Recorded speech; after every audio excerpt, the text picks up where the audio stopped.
Read me a story. I'll be reading a story from my book house, From the Tower Window. The name of this story is The Emperor's New Clothes by Hans Christian Andersen. Many years ago, there was an emperor who was so excessively fond of his new clothes that he spent all his money on them. He cared nothing about his soldiers, nor the theater, nor for driving in the woods, except for the sake of showing off his new clothes. He had a costume for every hour of the day, and instead of saying, as one does about any other king or emperor, he is in his council chamber, here one always said, the emperor is in his dressing room. Life was very gay in the great town where he lived. Hosts of strangers came to visit it every day, and among them, one day, 2 swindlers. They gave themselves out as weavers and said that they knew how to weave the most beautiful stuff imaginable. Not only were the colors and patterns unusually fine, but the cloth that were made of these stuff had a particular quality of becoming invisible to every person who was not fit for the office he held, or if he was impossibly dull. Those must be splendid clothes, thought the emperor. By wearing them, I should be able to discover which men in my kingdom are unfitted for their posts. I shall distinguish the wise men from the fools. Yes, I certainly must order some of that stuff to be woven for me. He paid the 2 swindlers a lot of money in advance so that they might begin their work at once. They did put up 2 looms and pretended to weave, but they had nothing whatsoever upon their shuttles. As the outset, they asked for a quantity of the finest silk and the purest gold thread, all of which they put into their own bag while they worked away at the empty looms far into the night. I should like to know how those weavers are getting on with the stuff, thought the emperor, but he felt a little queer when he reflected that anyone who was stupid or unfit for his post would not be able to see it. He certainly thought that he need have no fears of himself, but still, he decided he would send somebody else first to see how it was getting on. Everybody in the town knew what wonderful power the stuff possessed, and everyone was anxious to see how stupid his neighbor was. I will send my faithful old minister to the weavers, thought the emperor. He will be best able to see how the stuff looks, for he is a clever man and no one fulfills his duties better than he. So the good old minister went into the room where the 2 swindlers sat working at the empty loom. Heaven preserve us, thought the old minister, opening his eyes very wide. Why, I can't see a thing. But he took care not to say so. Both the swindlers begged him to be good enough to step a little near and asked if he did not think it a good pattern and beautiful coloring. They pointed to the empty loom, and the poor old minister stared as hard as he could, but he could not see anything, for of course there was nothing to see. Good heavens, thought he. Is it possible that I am a fool? I have never thought so, and nobody must know it. Am I not fit for my post? It will never do to say that I cannot see the stuff. Well, sir, you don't say anything about the stuff, said the one who was pretending to weave. Oh, it is beautiful, quite charming, said the old minister, looking through his spectacles. This pattern and these colors, I will certainly tell the emperor that the stuff pleased me greatly. We are delighted to hear you say so, said the swindlers. And then, They named all the colors and described a peculiar pattern. The old minister paid great attention to what they said, so as to be able to repeat it when he got home to the emperor.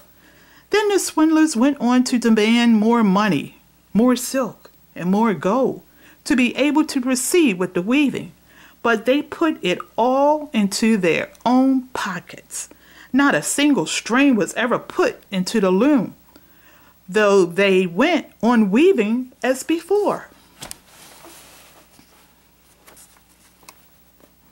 The emperor soon sent another faithful official to see how the stuff was getting on and if it would soon be ready. The same thing happened to him as to the minister. He looked and looked, but as there was only the empty loom, he could see nothing. "Is not this a beautiful piece of stuff?" said both the swindlers, explaining the beautiful pattern which was not there to be seen. "I know I am not a fool," thought the man, "so it must be that I am unfit for my good post. However, one must not let it appear." So he praised the stuff he did not see and assured them of his delight in the beautiful colors and the originality of the design. "It is absolutely charming," he said to the emperor. Everybody in town was talking about the splendid stuff. Now the emperor thought he would like to see it while it was still on the loom. So, accompanied by a number of selected courtiers, among whom were the two faithful officials who had already seen the imaginary stuff, he went to visit the crafty impostors, who were working as hard as ever at the empty loom. "It is magnificent," said both the honest officials. "Only see, your majesty, what a design, what color." And they pointed to the empty loom, for they thought that no doubt the others could see the stuff. "What?" thought the emperor. "I see nothing at all. That is terrible. Am I a fool? Am I not fit to be emperor? Why, nothing worse could happen to me." "Oh, it is beautiful," said the emperor. "It has my highest approval." And he nodded his satisfaction as he gazed at the empty loom. Nothing would induce him to say that he could not see anything. The whole suit gazed and gazed, but saw nothing more than all the others. However, they all exclaimed with His Majesty, "It is very beautiful," and they advised him to wear a suit made of this wonderful cloth on the occasion of a great procession, which was just about to take place.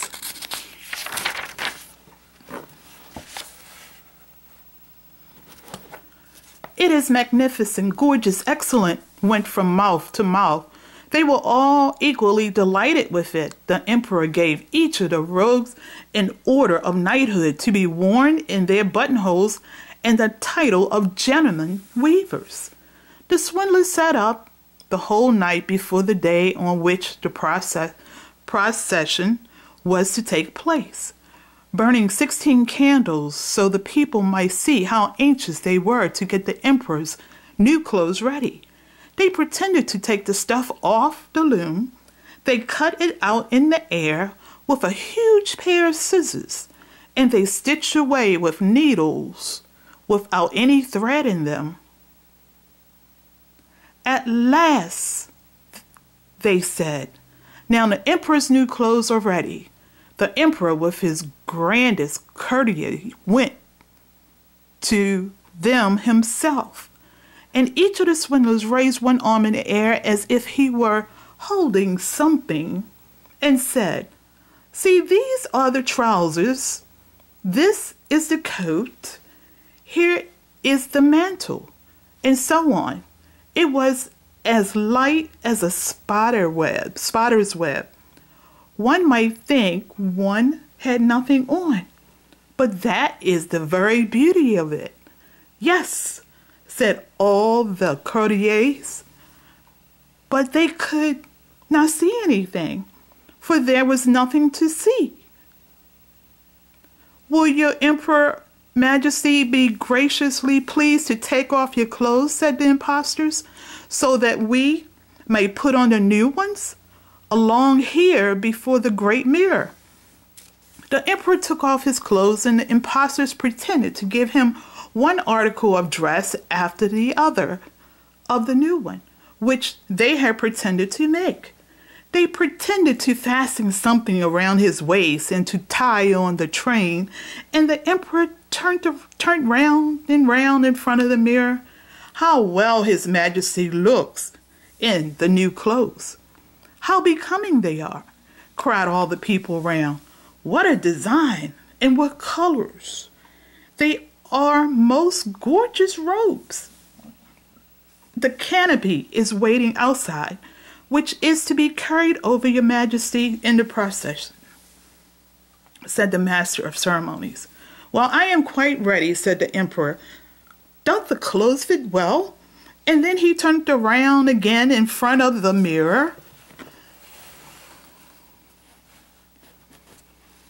So that he should seem to be looking at his grand things. The chamberlains who were to carry the train stooped, and pretended to lift it from the ground with both hands, and they walked along with their hands in the air.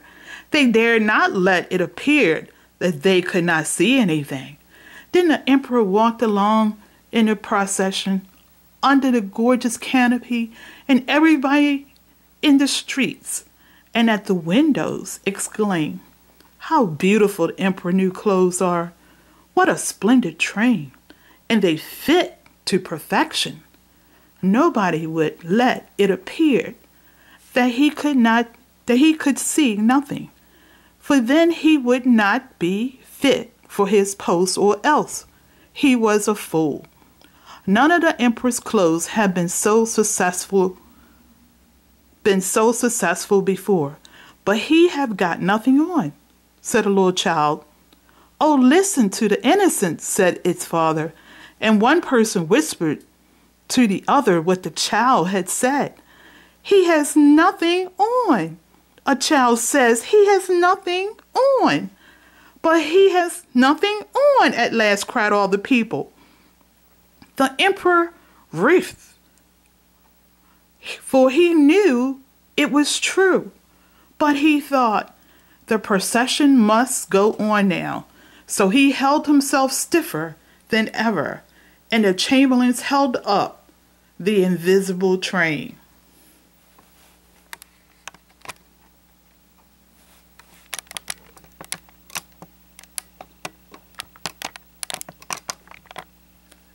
The end.